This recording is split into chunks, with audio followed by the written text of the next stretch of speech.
Today is a gorgeous spring day here on the farm. We have lots of milk and lots of eggs. So I'm gonna make a quiche, and I thought, you know what? I'm gonna bring my friends along with me. So I'm gonna put you in to get a closer look, show you how I'm gonna throw together a no measurement recipe quiche for my family. Supper tonight. So I didn't have any pie plates. I don't know what's happened to them. I can't find them. I found these lids to some of my Dutch bakers and thought, well, we'll use that.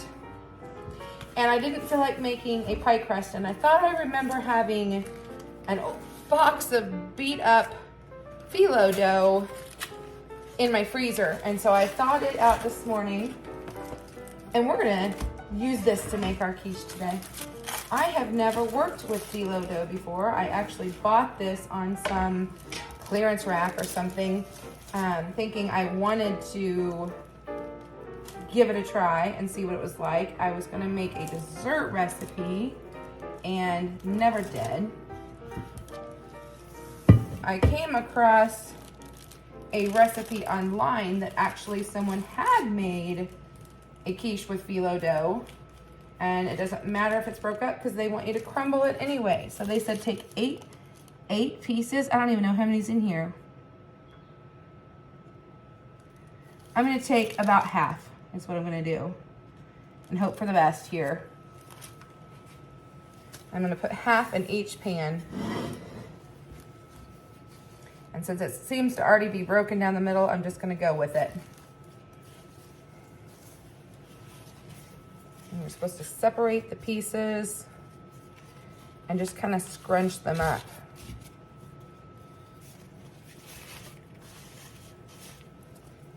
Easy enough. 5, 6.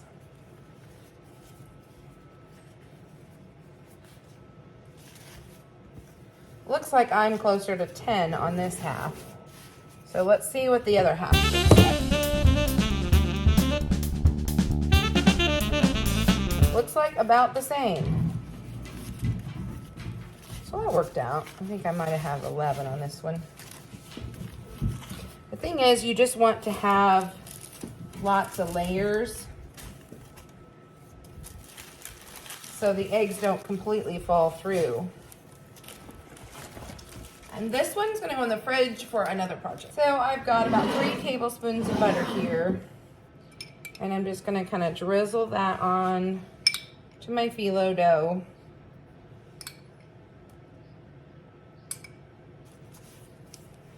I think I'm gonna just kind of pick up some and flip it over. That way there's butter in the middle of our crust. Try to do the same here, pick up about half of it. Flip it over. Now if I would have been thinking, I would have just drizzled the butter on and then put the other half of phyllo dough on, but you know, we're just winging it here today. And next what we want to do is go ahead and add in some of the ingredients that we want in the inside. And we like mushrooms, so I've got some dehydrated mushrooms here. And they are the baby bell, so they're small enough pieces, but any of them that look a little too big, I can just easily crumble. Dehydrated foods are great for that.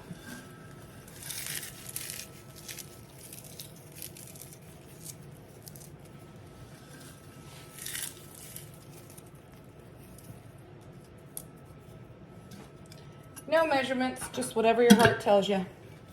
Whatever you got on hand. And speaking of whatever we have on hand, we had some of these real bacon bits. My husband was on a salad kit there for a while, and he likes these. So we'll put some of this pre-cooked bacon in there.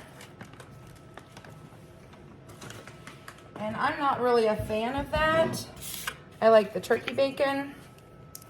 So I did fry up some of this. We got this on that grocery haul. I'll post a link somewhere if you're interested in that. Okay, then the other night we had a barbecue, and I had made lettuce and tomato and onion. And I thought this would be a good addition and a great way to use up these bits and pieces. So we're gonna just chop up these tomatoes because they were already sliced.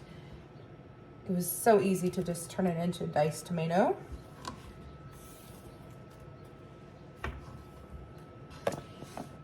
And you could kind of see the onion's a little translucent, so that's what makes me think they got just a little too cold. So we'll dig out all those onion pieces. And this lettuce, we'll just set it aside. The chickens would be more than happy to have that. And I'm just gonna kind of rough chop this.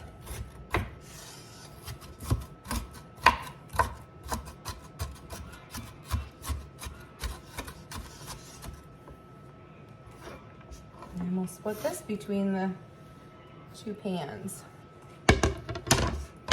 And one last thing, I went out before I went to burn off my asparagus patch. I do that every spring.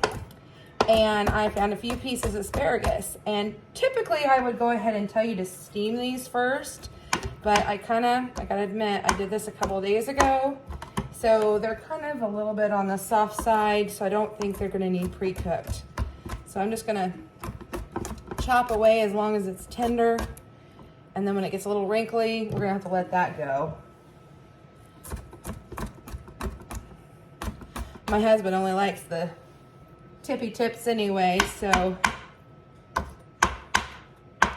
But this honestly is a good way to hide some of the other pieces if they are fresh. Another green vegetable that would be really good in this would be spinach.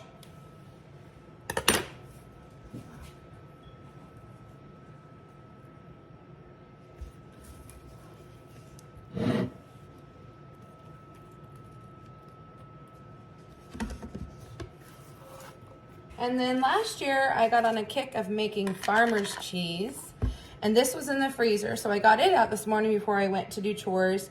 And this is one that had chives in it, so I'm super excited because I love garden fresh chives, and they were ones that I had grown myself. So I'm gonna put about half of that in here, and it crumbles so easy, especially after it's been frozen.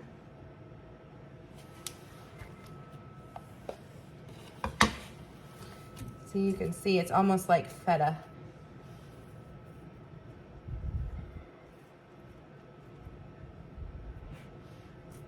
So isn't this starting to look delicious?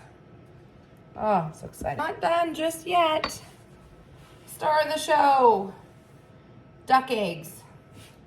When the asparagus is coming on, that's when my ducks start laying again. Some people are lucky enough that their ducks lay all year round. Mine only did that for one season. And any of my new ducks have taken on and do not lay for me either.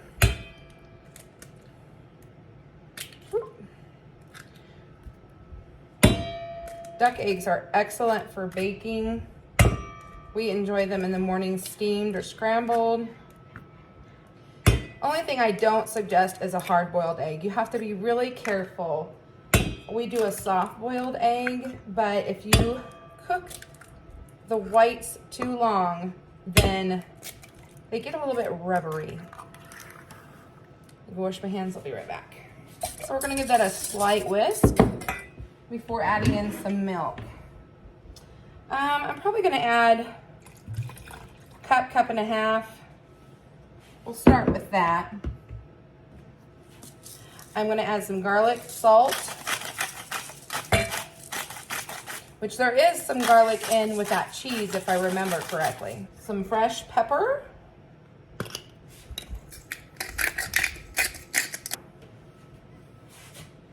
And a little Dijon. Maybe I put in about a tablespoon, if that. I'll whisk this up really well. I kind of think I need a little bit more milk.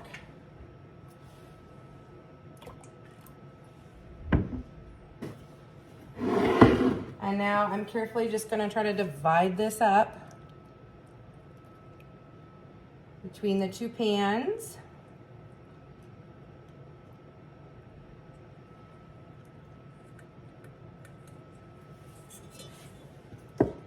And to me, that doesn't quite look like enough. So I'm gonna go grab a couple more eggs. Thinking that the pans I used are more like a deep dish, and the recipe that I was inspired by, I think, was a regular pie dish. So that's okay. I'm just gonna add 6 more eggs and probably about a cup more milk, and we'll put on there.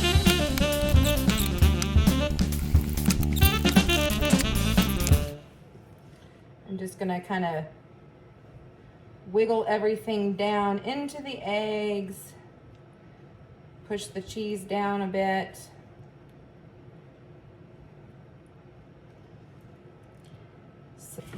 And my family loves parsley, so I'm gonna sprinkle a little of that on top. Doesn't that look pretty? And then in order to know which one of these is pork and which one is turkey, I'm gonna go ahead and put in this asparagus piece so that we know which is which. There, so this one is the turkey.